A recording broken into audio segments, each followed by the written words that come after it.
ഒന്നുകൂടി നമശിവായ. ക്ലാപ്പ് ചെയ്യാനറിയോ? ഇത് കേൾക്കുന്നുണ്ടോ?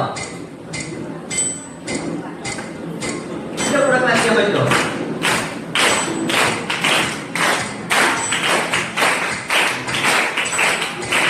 സ്പീഡ് കൊടുത്തു, അത് കേൾക്കണം, ശ്രദ്ധിക്കണം.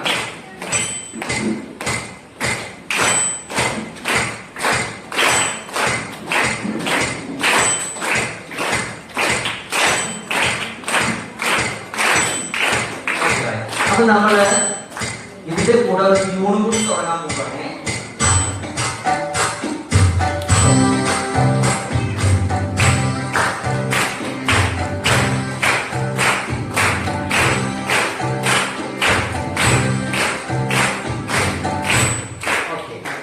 ഇപ്പൊ ക്ലാപ്പ് ചെയ്യാൻ പഠിച്ചില്ലേ? ഈ ട്യൂണിന്റെ കൂടെ ക്ലാപ്പ് ചെയ്യാൻ പഠിച്ചില്ലേ? ഇനി ഇതിന്റെ കൂടെ നമുക്കൊരു ട്യൂണ് പാടിയാലോ? പാടാം. എങ്ങനെയാണോ? നാരായണ ജയ നാരായണ ജയ നാരായണ ജയ കേശവേ. എത്ര പറഞ്ഞ? 3 നാരായണ ജയ, ഒരു ജയശൗര്യ. പാടി നോക്കാം. എല്ലാവരും പാടും കൂടെ ചേർന്നിട്ട്. എന്റെ കൂടെ പാടാൻ ഞാൻ പാടി കഴിഞ്ഞ് പാടാൻ നിൽക്കണ്ട. Okay, ready?